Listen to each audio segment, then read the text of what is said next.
salat. Parce que d'une manière générale, à moins d'être un bousrouk, en chaque namaz, en général, on fait au moins un péché. À moins que quand on salle le maghrib, on reste dans le masjid. Mais vous savez, certains ulama disent que lorsqu'on fait dhikrullah aussi, quand on fait dhikrullah avec ghafla, avec insouciance, subhanallah, subhanallah, subhanallah. Certains ulama disent, hatta hada l'istighfar yahtaju ila istighfar. Elle dit, ce istighfar même, il faut faire istighfar pour ce istighfar. Parce qu'on pense à Allah comme si on pense à un match, ou on pense à quelqu'un, on pense à autre chose, quelqu'un de dunya, quelque chose de dunya. Alors que les sahaba, lorsqu'ils pensaient à Allah, c'était dévotion et concentration. Mais nous, on ne connaît pas vraiment la valeur d'Allah, la valeur de Subhanallah, d'Alhamdulillah, d'Allah Akbar. Que veut dire Subhanallah? Que veut dire Allah Akbar? Ça, c'est des choses à approfondir. Parenthèse. Donc, chaque salat qu'on accomplit nous purifie des péchés. Le hadith, on a déjà lu dans Fazal et Amal, que l'exemple d'une personne qui habite près d'un fleuve et qui se baigne 5 fois par jour, pensez-vous qu'à la fin de la journée, il y aura encore une trace d'impureté sur cette personne? Jamais de la vie. Pareil pour la salat, avec 5 salats accomplis comme il le faut avec les conditions, Inch'Allah, à la fin de la journée, il ne reste plus de péché. Et maintenant, un hadith extrêmement intéressant. Hadith qui prouve vraiment que cette salat, elle apporte quelque chose de spécifique à cette ummat. Et que cette salat déroute même Iblis. Iblis a réussi à tromper Adam alayhi salam, qui a réussi à tromper quand cette personne, une petite parenthèse, ça on avait expliqué mais c'était pas ici, c'était un ayat de Coran qui a été lu, enfin je sais pas ici, peut-être que ça n'a pas été lu encore, si vous faites ainsi par là, si je ne me trompe pas, c'est dans le 16e, ou peut-être le 15e, وَقَالَ الشَّيْطَانُ لَمَّا قُضِيَ الْأَمْرُ إِنَّ اللَّهَ وَعَدَكُمْ وَعْدَ الْحَقِّ وَوَعَدْتُكُمْ فَأَخْلَفْتُكُمْ. Ça c'est une conversation ajib ça. Shaitan qui parle aux gens de l'enfer. Shaitan qui, entre guillemets, il retourne sa veste. Sa veste est déjà brûlée dans le Jahannam, mais il le retourne. Il est dans l'enfer, le Shaitan est à la place, mais rien ne baigne. Il est dans l'enfer avec les gens du Jahannam, et là il dit, après que tout soit plié, que les gens du paradis sont au paradis, et les gens de l'enfer sont déjà dans l'enfer. Shaitan dit aux gens de l'enfer, en ce sens, Allah vous a fait des promesses. Quelles promesses? Obéissez à Allah, suivez son messager, faites les fara'im, abstenez-vous du haram, et vous aurez le paradis. Allah vous a promis ça. Vous n'avez pas obéi. Moi, j'ai aucune emprise sur... En ce sens, c'est pas la traduction fidèle. Je n'avais aucune emprise sur vous. La seule chose que j'ai fait, je vous ai dit, suivez-moi. Et vous avez fait quoi, vous? Vous avez écouté. Je vous ai dit, suivez-moi. Allons en boîte, allons à ma cantine, allons faire ça, fumons à mal, utilisons de l'argent haram, respectons pas nos ulama, nos aïmma, nos épouses, l'éducation des enfants, c'est pas la peine, et tout, vite à vie, pas grave.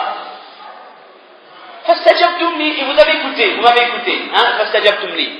Maintenant, qu'est-ce que Shaitan dit maintenant à mon frère? Fala talumuni, walumu anfusakum, ne me faites plus de reproches, walumu anfusakum, c'est vous-même le responsable. On m'a pas obligé aussi, maman. Vous avez le droit chemin et le chemin ambigu, où il y avait plein de shahawat, de passion. Vous m'avez obéi. C'est vous le responsable. Maintenant, je vous dis, c'est pas la traduction, maintenant, je ne peux rien faire pour vous. Et vous aussi, vous ne pouvez rien faire pour moi. Fini. Les jeux sont faits, rien ne va plus, c'est fini.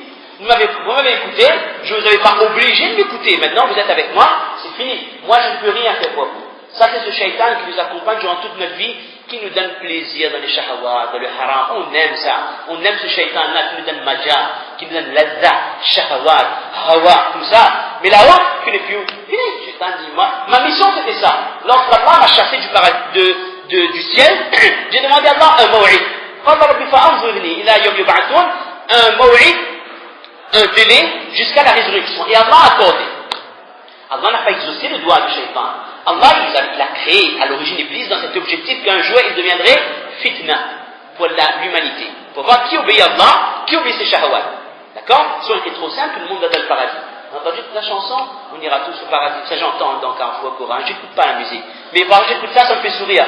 Je ne vais pas chanter l'intonation, on est même mettre dehors déjà, ça fait longtemps. Et on ira tous au paradis, que vous soyez riches, que vous soyez pauvres, que vous croyez pas. C'est bien ça. Ce serait formidable. Mais c'est pas comme ça. C'est pas comme ça que ça marche. Si tout le monde allait dans le Jannat, quel intérêt? Je viens à namaz et l'autre qui vient pas à namaz. C'est pas mal. Donc, le shaitan c'était fitnatun linnas. Pour voir qui obéit à Allah et qui obéit à Shahawat. Obéir à Allah, c'est dur. Obéir aux passions, c'est super, ça procure du plaisir, mais les conséquences, vous avez vu comment l'expliquer. Donc, on revient. Alors, Shaitan, lui-même qui a détourné quantité de personnes depuis la création d'Adam alayhi salam, maintenant, lorsque le prophète sallallahu alayhi wa sallam était envoyé, et que la salat a été rendue obligatoire, Shaitan ne sait pas lui que la salat a été rendue obligatoire. Shaitan, il dit,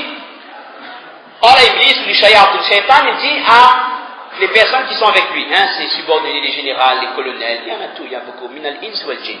Laqad hadatha amrun, fanzuru ma huwa. Il dit qu'il y a quelque chose qui s'est passé là, quand le prophète est envoyé. Il y a eu un événement, allez voir, qu'est-ce qui se passe. Alors il dit, فانطلقوا ثم جاءوا فقالوا ما ندري قال إبليس أنا آتيكم بالخبر. Les shayatins, ils n'ont peut-être pas le même CV qu'Iblis, dit qu'on est parti donc qu'on ne comprend pas qu'est-ce qui se passe. Shaitan dit, ok, je vais voir moi-même. فذهب وجاء, il y va, et il revient et il dit, قد بعث محمد صلى الله عليه وسلم. Et il dit que khalas, Muhammad est envoyé. Et ça, Iblis, il sait que ça c'est dur pour lui. C'est un coup dur. Il sait que ça allait arriver, mais là, vraiment, c'est du travail. Il sait que le passant maintenant a été envoyé. فجعل يرسل شياطينه إلى أصحاب النبي صلى الله عليه وسلم. Maintenant, il envoie ses shayatines, maintenant, aller insuffler les waswasa, aller induire ces gens en erreur, qu'ils accomplissent des péchés, les sahaba, gros clients. Allez voir les sahaba. فيجيئون بصحفهم ليس فيها شيء. Les shayatines reviennent le soir, il dit qu'il n'y a rien. Il n'y a aucune trace de péché dans leur livre de compte. Shaitan dit, malakum la tusibuna minhum shay'a. Ça veut dire quoi ça? Vous ne pouvez rien faire, vous ne pouvez pas les induire de le moindre erreur, il n'y a pas un sayyi'a, une mauvaise action qui reste dans leur livre de compte. Et Shaitan, les shayatins disent, ma sahibna qawman qat mithla haula. Il dit, oh Iblis, on n'a jamais eu affaire à des gens comme eux. C'est vraiment des gens spéciaux. Il dit, ça nous intéresse. Nusibu minhum. On les induit en erreur. Mais, thumma yaqumuna ila as-salah fayumha dhalik. On les induit en erreur, on fait le travail, mais ensuite ils font la salat, et après l'accomplissement de la salat, c'est fini, tout est effacé. Alors il dit Ruwaïda, innahum asa an yaftaha Allahu lahum ad-dunya, hunalika tusibuna hajatakum minhum. Et Shaitan dit, il sait que les carottes sont cuites pour lui. Il dit qu'avec la salat, on ne pourra rien faire contre ces gens. Il a dit, mais ne vous inquiétez pas, bientôt, il n'a pas dit Inch'Allah, il a dit bientôt, Allah Ta'ala va les accorder beaucoup de choses. Il regarde ce shaitan qui dit Allah va les accorder. Il m'a dit le shaitan. Il sait que c'est Allah qui donne la richesse. Allah va les accorder les biens de ce monde bientôt. Allah va ouvrir pour eux le dunya. Et là vous pourrez travailler avec ces gens-là. Lorsqu'ils sont au dunya, parce que quand le dunya rentre dans le cœur, Muhabbat du din sort. At-tamassuk bis salat. Être régulier sur la salat, c'est le plus aussi évident qu'on a beaucoup d'occupations. D'accord? Elle dit là, vous pourrez faire votre travail correctement. Donc on comprend que celui qui délaisse la salat, il facilite le travail de shaitan, il fait plaisir à Iblis et à tous ceux qui sont avec lui. Et cette salat, c'est un rempart. Ça nous lave régulièrement. Et vous savez, lorsqu'on aura affaire au mizan, dans ces situations où personne ne connaîtra son prochain. 4 situations. Parmi ces situations, al-mizan, la balance, où l'atome de bonne action sera visible et aura son pesant, et l'atome de péché aura son pesant dans la balance. Alors maintenant, imaginez qu'entre chaque salat, le péché est effacé. Quel ni'mat qu'on voit la balance quasiment vide, où il n'y a presque aucun péché au niveau des mauvaises actions. Ça, c'est l'importance de notre salat. Et maintenant, comment réaliser, il reste 10 minutes, mais il y a un autre point abordé, comment réaliser l'importance de la salat, que cela ne dépend pas d'un ramadan ou de périodes de grande nuit, ces fameuses grandes nuits dont on symbolise tellement. C'est autre chose. Abu Musa al-Ash'ari dit qu'une fois le prophète sallallahu alayhi wa sallam nous a, on va dire en français pour terminer dans l'heure, il s'est adressé à nous, il a dit que Allah Ta'ala ne dort pas, et Allah ne dort, voilà yambari, et jamais Allah ne peut dormir. Et il veut dire qu'Allah Ta'ala, il est toujours au courant de tout. Les actions de la matinée sont présentées auprès d'Allah, les actions de la nuit, sont présentées auprès d'Allah avant le lever du jour. Et les actions de la journée sont présentées à Allah avant le coucher du soleil, avant la nuit. Réfléchissons sur ce hadith. Ça veut dire que et Allah il sait avant même que les actions soient présentées, il sait qu'est-ce qu'on fait. Imaginez que Allah il a ce compte rendu des anges que Mohammed ou Ibrahim ou Ishaq n'a pas fait Fajr. Il a négligé délibérément le salat al-Asr à cause de son travail, ou il n'a pas fait telle chose. Comment nous devons avoir honte d'Allah Ta'ala, Allah, ce Rabb qui nous donne le iman, qui nous donne la santé. On n'est pas dans le cas des gens qui sont sur des lits d'hôpitaux, qui restent, qui ont des paralysies ou qui ont des problèmes de santé graves. Allah nous a donné toutes les facilités, possibilité de nous rendre à la salat. Et nous ne sommes même pas reconnaissants à ces 4 minutes de salat par jour. Chaque salat qui ne dure pas plus que 4 minutes. Si on est au travail, on ne peut pas venir à masjid. Il n'a jamais été dit que vous quittez votre travail là-haut, là-bas, 15 minutes, venez à masjid. Mettez un musalla dans votre bureau, faites votre salat. Moi, je suis admiratif. Je n'ai pas fait de publicité, je n'ai pas d'action là-bas, pas encore. Dans une grande surface de Saint-Denis, il y a un grand commerce qui appartient à une famille musulmane. Et ça, vraiment, quand je fais mes courses là-bas, si ça arrive le namaz, ça peut rater, je vais dans cet endroit, et là, ils m'amènent au bureau, ils montent l'escalier, où il y a les archives, il y a la comptabilité, et ils ont une petite salle de prière. Je regarde ces gens qui ont les moyens, honnêtement, c'est des gens qu'Allah a comblés de bienfaits. Je regarde ces gens, ils ont des responsabilités. Ce sont des chefs d'entreprise.